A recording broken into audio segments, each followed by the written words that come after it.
door slammed so hard a framed photo in our entryway swung sideways and stayed crooked for the rest of the night. Nobody bothering to fix it. My wife was on the couch, sobbing so violently her whole body was shaking. My sister was already gone, down the front steps, into her car, gone. And I was standing in the middle of my own living room, saying absolutely nothing. 6 days later, my marriage is still standing, but only technically, held together by habit more than anything else right now. The way a cracked plate still holds water until you actually pick it up. My hands are shaking right now as I type this, and I need you to understand something before you decide whether I'm a coward or the only sane person in this story. My sister had just called my wife fat to her face in our living room in front of me, and I didn't say a single word to stop her. So, was I actually supposed to jump in and defend her right then, in that exact second, no hesitation at all, no matter what she'd just said 30 seconds before? To answer that fairly, I have to take you all the way back, past the door slamming, past the screaming, to about 90 seconds before any of it happened, to a Saturday afternoon that started like any other. Because my wife didn't get called fat out of nowhere. She said something first, something about my 5-year-old nephew being illegitimate. And once you hear that part, you might understand exactly why my mouth wouldn't open, even for a second, even when I could see her face falling apart right in front of me. I'm 33, married 6 years. Our house looks like a movie set where nobody's allowed to move the furniture in case it ruins the shot. And it smells like sandalwood and vanilla candles every single night, like something's being covered up under a nicer smell. Hold on to that, too. By the end of this, that smell is going to mean something completely different to you than it does right now. My wife, call her Sarah, grew up in a house where appearances were the family religion. Furniture got rearranged before guests arrived. Kids got briefed on safe topics before dinner. She's beautiful, sharp, genuinely warm to the people she loves. And she has fought her weight her entire life in a way that was never really about a number on a scale. That's important. Keep it in your pocket. It's going to come back around Tuesday of this past week in a way that changed how I see this whole marriage. My sister Maya is 27. She tells the truth the way other people strike a match. Fast and without checking first whether anything nearby is flammable. She's a single mom, 50-50 custody, and it actually works. No court drama, no chaos. Just a woman who built something stable on her own terms. Saturday afternoon, she came over for lunch. Everything was fine. Warm, even. She mentioned, laughing, that her ex had picked out their son's dinosaur backpack, called him her baby daddy. No bitterness in it at all. Just an easy joke. That's when Sarah decided she couldn't hold it in. "You know, Maya," she said, voice syrupy-soft in that way I've learned over 6 years is never actually soft. "I really don't understand why you two don't just go down to the courthouse already.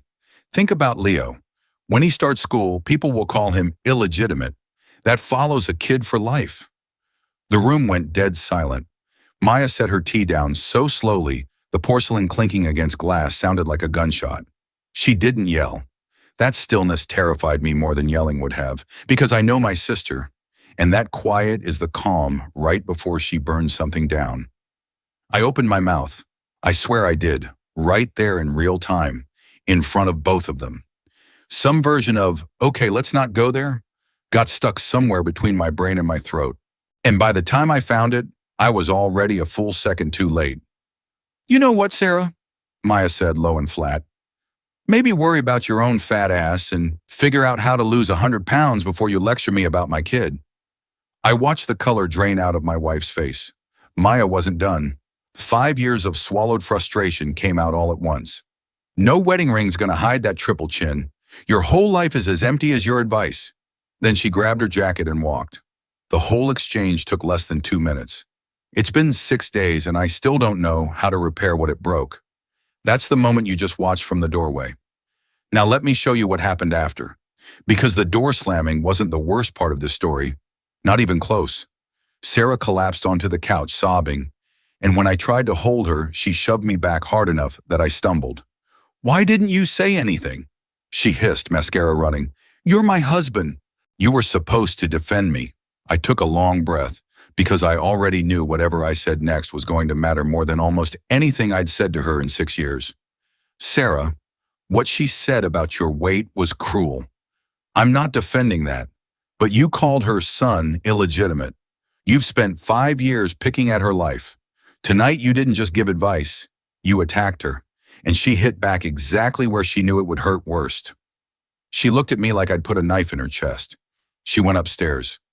I heard the lock click, something she's never done in 6 years of marriage, and that small mechanical sound was louder than the front door had been. Dinner sat untouched on the counter, going cold under the kitchen lights. I stood alone at the island, staring at a plate of cold salmon, at the family photos where everyone's smiling the way families smile for cameras, and I thought about how much of our life together had been built around looking okay instead of actually being okay. That night I called Sarah's older brother, a guy I'm barely close to. I needed someone who knew Sarah before she became the woman upstairs with a locked door. What he told me reframed the entire weekend. Their mother used to weigh them both every Sunday morning before church, out loud, in the kitchen, announcing the number like a scoreboard nailed to the fridge, so both kids would hear it and know exactly where they stood before they'd even had breakfast. Sarah spent one entire summer in high school living on rice cakes and black coffee because her mother said a dress wouldn't look right on her otherwise, and her brother said she used to stand in front of the mirror before church every single Sunday, sucking her stomach in, practicing the number in her head before her mother even said it out loud. Like she could beat her to it, like getting there first might soften the blow. She has never talked about that summer. Not to him, not to anyone. She spent 2 decades building a life so flawless on the outside that nobody would ever think to ask what was underneath it. That didn't erase what she said about my nephew. I want that on the record in bold. Pain is not an excuse for cruelty, but it added a layer that turned this from a simple story about a mean wife into something a lot messier. 2 women who'd both survived their own wars, reaching for the exact weapons they knew would land. That was Saturday. But the real gut punch of this whole week didn't happen Saturday. It happened 3 days later, standing in front of an open kitchen cabinet, and I still can't get the image out of my head. And even that wasn't the last landmine buried in this week. There's a phone call from my mother-in-law, a leaked social media post, and a conversation with my own sister that each detonated in turn, one after another, like this family had been quietly wiring the whole house for years, and Saturday was just the spark that finally found the fuse. Before I get there, though, you need Sunday and Monday, because the fallout was its own disaster, and it's the part almost nobody in these stories ever tells you. The week after the blow-up, when the actual damage gets assessed. Sunday morning, I woke up to an empty side of the bed, the sheets on Sarah's side gone cold hours earlier. Sarah had slept in the guest room. 6 years married, and she'd never once done that. Not even after our worst fights, not even the night we screamed at each other for 3 hours about whether to move to Connecticut. I found her downstairs already, laptop open, and when I walked in, she barely lifted her eyes. Her eyes were swollen, her hair unstyled, flattened oddly on one side from a pillow that wasn't hers. Something in her had hardened overnight, like she'd spent every hour I was asleep rebuilding a wall brick by brick 2 rooms away, and I hadn't heard a single one go up. I made coffee in silence, the machine hissing into a kitchen that suddenly felt 3 sizes too big for 2 people. I tried twice to open a conversation. Both times I got short, clipped answers, the kind that tell you someone has already decided how this story ends and cast you as the villain in it. At one point, she got up to refill her water and walked straight past the pantry without even glancing at it, which struck me as strange at the time and would make a lot more sense 2 days later. Around noon, her mother called. I caught pieces of it through the wall, enough to know Sarah had already handed over a version of events where I came off as useless, maybe worse. He just stood there, Mom. He didn't say a word. Not entirely true. She knew it wasn't entirely true. Grief doesn't care about precision. Her mother has never particularly liked me. Nothing dramatic, just a low, persistent disapproval that simmered under every holiday dinner for 6 years. And this call handed her a fresh reason to let it surface. By the time Sarah hung up, her voice had gone tight and brittle in a way I recognized from every other time her mother had gotten to her first, and for a second, standing in the hallway listening, I understood exactly where that syrupy, preloaded tone Sarah uses right before she says something cruel actually came from. It wasn't hers originally. She'd inherited it, the way you inherit a chin or a laugh, except this one came with teeth. Monday brought a complication of its own, and this is where the story stopped being about one bad Saturday and started being about 6 years I hadn't fully looked at. My own mother called me at work, voice tight with worry, saying she'd heard some version of events from Sarah's mother, who'd apparently already gotten to her first, because that's how this family runs. Everyone talking around each other instead of to each other. Information leaking sideways through three relatives before it ever reaches the person who actually lived it. I laid it out for her as fairly as I could manage, standing in a hallway outside a conference room at work, aware of coworkers walking past pretending not to notice I was on the verge of losing it. She went quiet a long moment and then said something that cut deeper than I expected.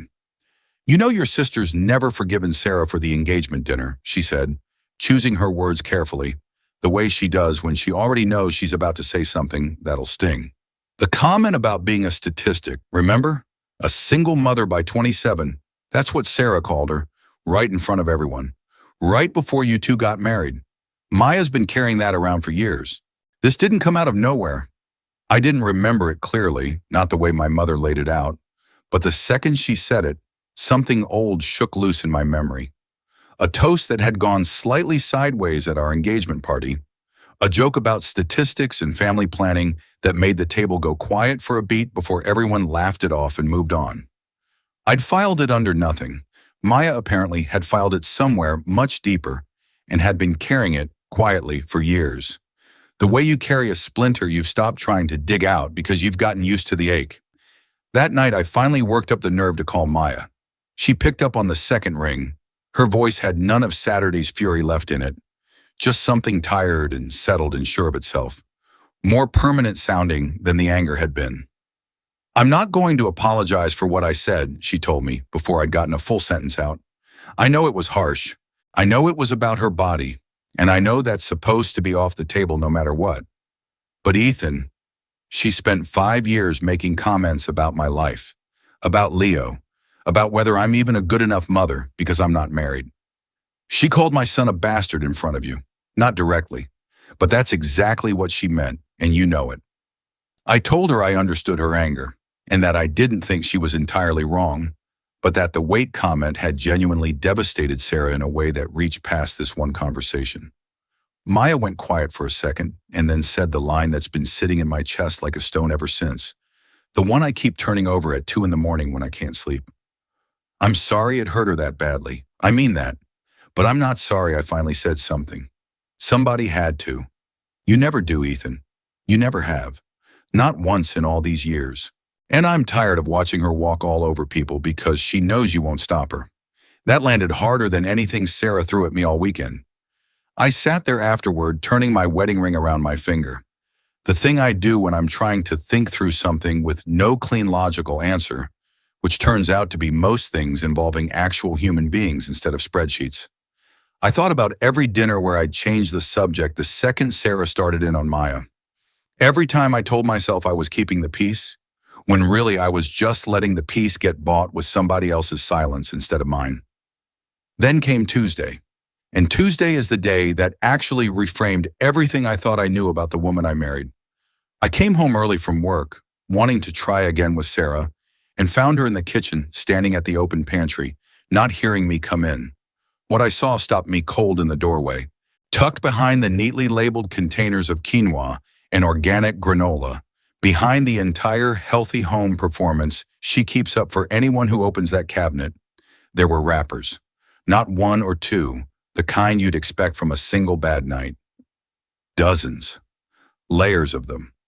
Some flattened and old, some still creased fresh, like she'd been restocking this hiding place for months, maybe years, the way you'd stockpile supplies for a shortage you were certain was always about to hit. Candy bars, the exact kind she's told me for years she doesn't even like, stuffed into a grocery bag jammed behind a stack of cookbooks. Nobody in this house has ever cracked open, their spines still stiff. This wasn't a slip. This was infrastructure. This was a woman who had quietly built herself an emergency reserve against a feeling of not enough that never actually goes away, no matter how good the rest of her life looks on paper. A woman who apparently doesn't trust that anything around her, including her own house, is safe enough to be honest in. She jumped when she saw me. Her face went from surprise to a raw, cornered shame I had genuinely never seen on her in 6 years of marriage. Not even Saturday night. "It's not what it looks like," she said immediately.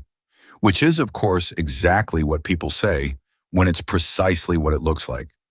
I didn't say anything cruel. I want that on the record. I didn't throw my sister's words back at her. Didn't reach for the easy, ugly comment about hypocrisy sitting right there on the tip of my tongue, even though every instinct in me wanted to.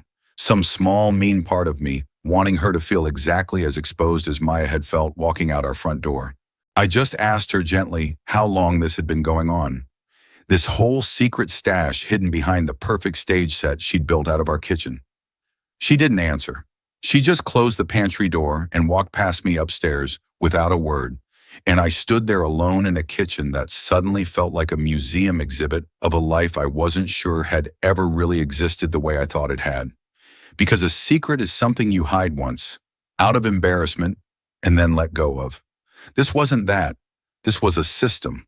A woman maintaining a hidden supply line, restocking it, hiding it better year after year, because some part of her genuinely did not believe she was allowed to run out of comfort in front of anyone, including me, including herself. That's not a lapse in judgment.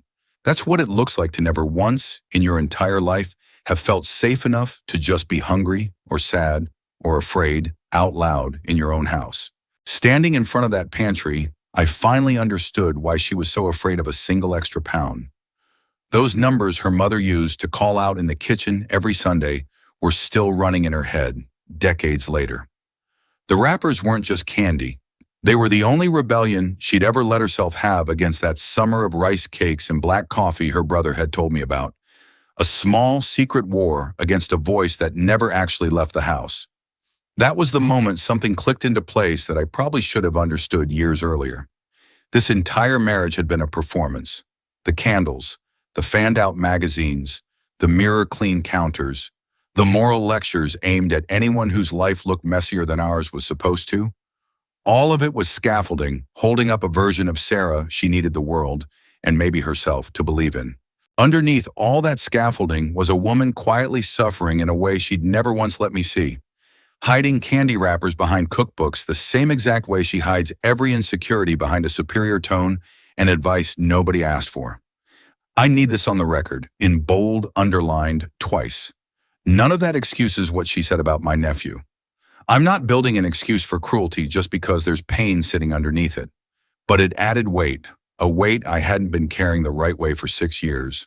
It turned a simple story about a mean wife and a rude sister-in-law into something a lot messier and a lot more human than either woman would probably want printed on the internet.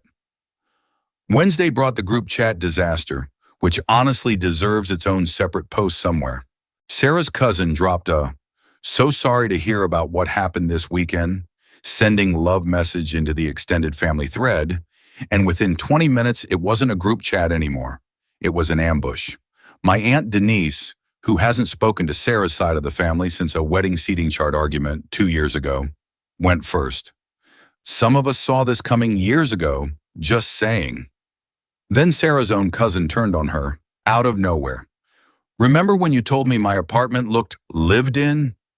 Guess we know where that attitude comes from now." My Uncle Ray, who has never once in his life minded his own business, typed in full caps, "Some people in this family have always thought they were better than everyone else," and got 4 thumbs-up reactions in under a minute. Somebody's wife I'd met exactly once at a funeral wrote, "Not my place, but Maya's not exactly innocent either. That boy needs a dad," and set off another 20 replies I didn't even try to follow. My own grandmother, 81 years old, sent a single message that read, "Is someone going to tell me what happened, or do I have to guess?" And nobody answered her because everyone was too busy tearing each other apart to notice she'd asked. I muted the thread by Wednesday evening, unable to sit there and watch my family gut each other over a fight that happened in my own living room, while I stood there, apparently silent, apparently useless, in every single retelling. the notification count climbing past 200 before I finally stopped checking it. Right around that same midweek point, my own mother stopped speaking to Sarah's mother entirely. A silence that's already survived 2 scheduled calls neither of them showed up for, both apparently sitting by their phones at the appointed time, neither one willing to be the one to dial first. My father, a man who steers clear of anything involving feelings, the way most men his age do, sent me exactly one text that said, "Sounds like a mess, hope you two figure it out," which managed to be simultaneously the least helpful and the most honest thing anyone in this family said all week. Wednesday night, after the group chat had finally gone quiet, I went down to the kitchen for water and found the pantry door open again. Sarah standing in front of it in the dark, not eating anything, just staring at the shelf where I'd found the wrappers, like she was checking whether the evidence was still there. She heard me on the stairs and shut the door fast, too fast, and neither of us said a word about it. I went back to bed without the water, lying there for a long time listening for the sound of the pantry door again, half expecting to hear it. That was the moment it actually landed for me. Not some tidy realization I talked myself into. Just the plain, ugly sight of my wife standing guard over her own hiding spot at midnight. 6 years, and I'd never once looked closely enough to see it happening. Thursday, Sarah finally agreed to sit down and actually talk. Not trade accusations across a kitchen island or through a locked bedroom door, but talk. We took the dining table, the one we usually only use for holidays. Both of us aware, I think, of how strange it felt to be having this conversation in a room built for company instead of just the two of us. For the first time in days, her voice didn't have that hard, defensive edge running under it. "I know what I said was awful," she admitted, staring at her hands. "I've known it since the second it left my mouth. I saw her face, and I knew I'd gone too far, and I just kept talking anyway because I didn't know how to stop." I asked her gently why she does it. Why the constant commentary on Maya's choices? She was quiet a long moment. When she finally spoke, her voice had gone very small.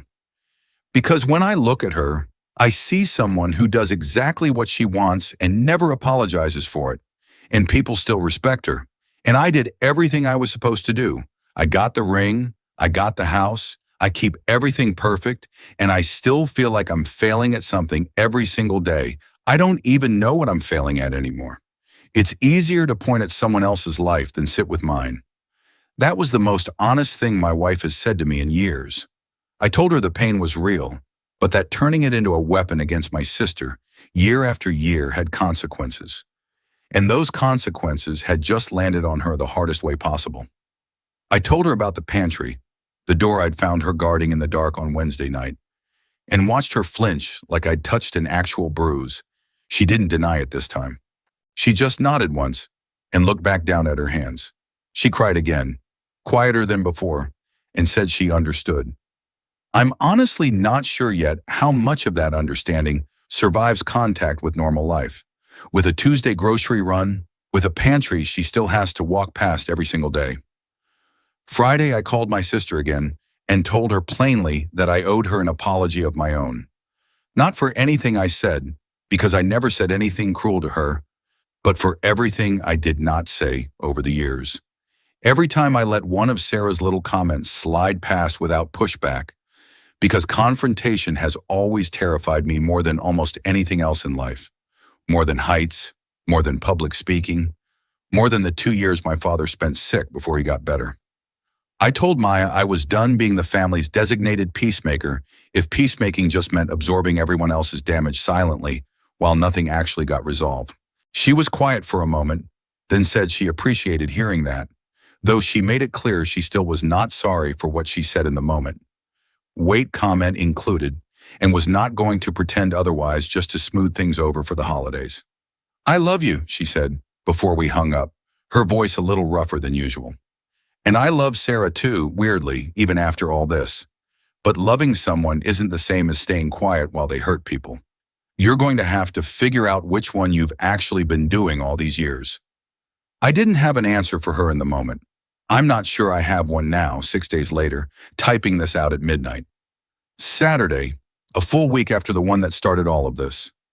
I drove out to see Maya on my own, without telling Sarah where I was going.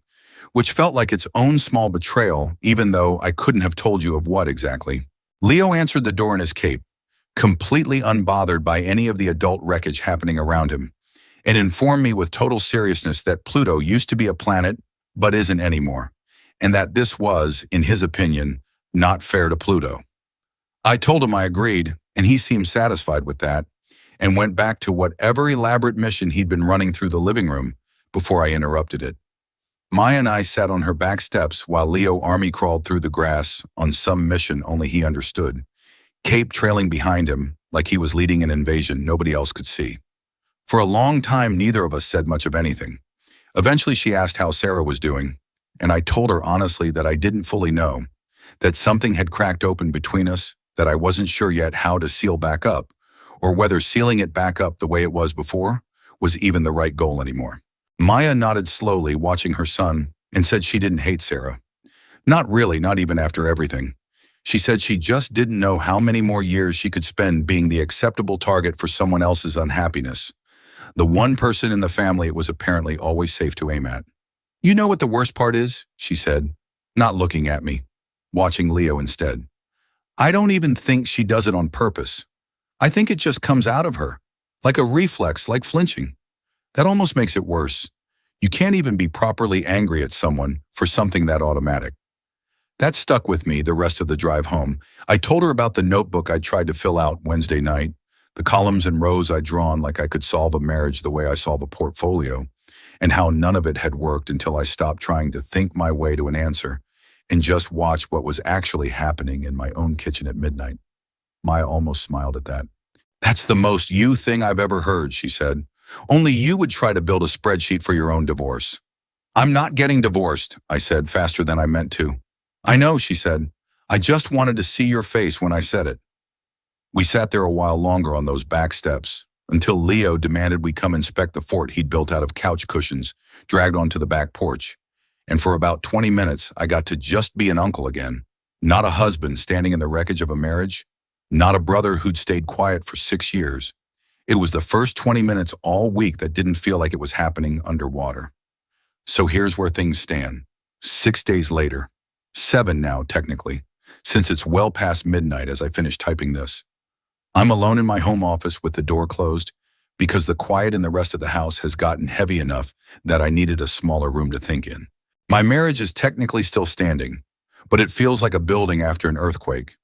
Every crack in the foundation suddenly visible in daylight that used to keep them hidden behind fresh paint. My relationship with my sister is intact, maybe even a little stronger for finally being honest with each other after years of both of us tiptoeing around the same unspoken thing. The rest of the extended family has splintered into factions, a small, ugly civil war fought entirely through group chats and passive-aggressive phone calls between relatives who weren't even in the room when any of it happened. And I don't know how long it's going to take before Thanksgiving stops feeling like a minefield. Sarah and I haven't talked about what comes next, whether next means therapy or a long, slow rebuild, or something neither of us is ready to name yet. She knows I found the wrappers. She knows I know about the summer of rice cakes. Neither of us has said the word eating disorder out loud, not once, though it's been sitting in the room with us every time we've talked this week, an elephant made entirely out of things nobody in her family ever taught her how to say directly. And I keep circling back to the same question, the one that finally pushed me to sit down and type all of this out for strangers instead of the people who actually have skin in it. Sarah says I failed her by staying silent in the exact moment my sister crossed a line about her body. Maya says my silence over the years is exactly what let this thing build, quietly, for so long that it finally had to explode into something ugly enough to hurt everyone at once. I'm standing right in the middle of both of those truths, unable to fully agree with either one, unable to fully let either one go. So, was I wrong? Should I have jumped to my wife's defense the instant my sister called her fat, even though my wife had just called a 5-year-old illegitimate seconds before? Or does the real blame sit somewhere else entirely? In 6 years of comments I let slide because I was too afraid of exactly the explosion that finally happened, in my own living room, over a cup of green tea that never even got finished, in a house that still smells like sandalwood and vanilla every night. I know now exactly what that smell was covering up.